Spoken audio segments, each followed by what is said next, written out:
FlySafair says it does not anticipate a disruption to flights after the South African Cabin Crew Association served notice of industrial action, with about a third of the airline's cabin crew set to strike from the evening of the 3rd of November.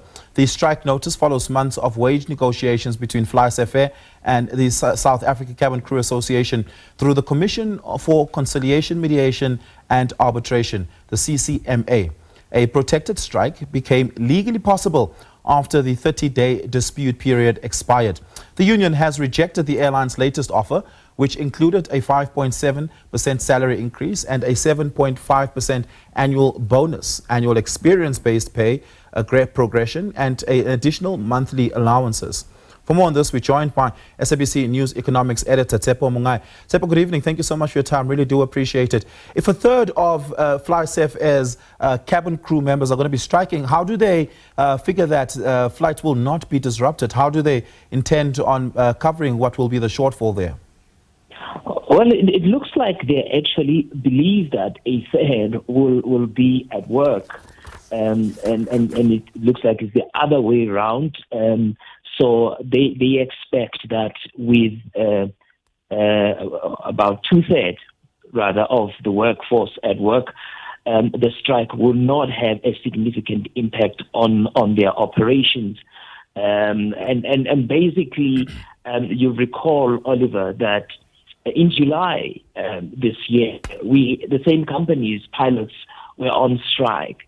And the issue really, because if you look at it, the union is not really emphasizing the wage increase, but more about the working conditions.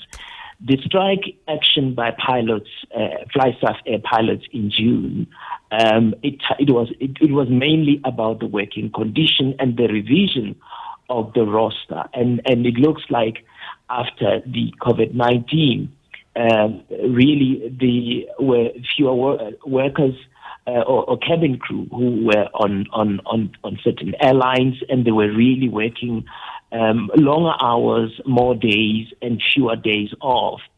And that really has created a lot of unhappiness in the industry. And of course, for the pilots, it was a victory because they've managed to get their rosters revised so that they can spend more time with their families. But unfortunately, that did not cover the cabin crew. And I'm sure, they watched with envy and seeing that their colleagues who happened to be pilots were, enjoying much improved working conditions, and they were not part of that. And that is the main reason why you are seeing this cabin crew now down in tools. And of course, we don't know, how long, but the company maintained that wage negotiations are actually ongoing.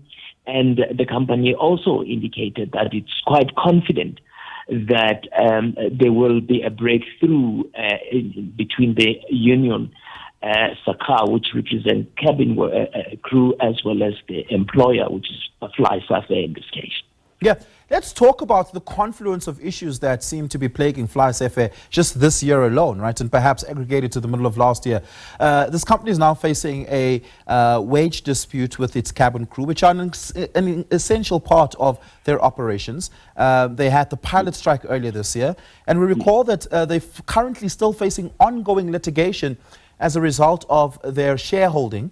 And of course, the dispute there is that a company that has a majority foreign shareholding cannot have an operating license in South Africa, and they claim that to not be the case. I just took a look at the parent company of FlySafair's share price. It's down 4.2%, 4.29% just today alone. This is a 2.1 billion rand company, so a drop in 4.29% is quite a significant drop in a single day. It seems as though investors might not have confidence in the ability of the company to get out of what seems to be a series of disputes that it ties itself into. What level of confidence do they have that they can get out of this wage dispute quickly?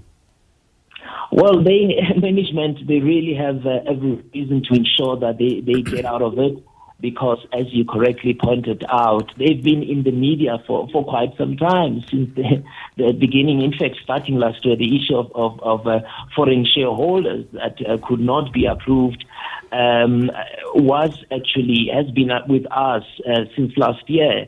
And of course, the pilot strike, which you've touched on, and I've also indicated, it happened in July this year. And now you have this, of course, for the reputation of the company, it's really, really not good. And remember, I mean, it has investors, it goes to the financial markets, it raises money in many different ways. So investors do look at these things, and they really do matter. And you must know that the aviation industry is not in the best light currently. Globally, the industry is really, really not doing well. Suppose maybe domestically there's been some consolidation that has happened. We've seen some players out of this market. And maybe that probably will be the only reason they can actually keep above water, because they still enjoy sizable market share in the industry.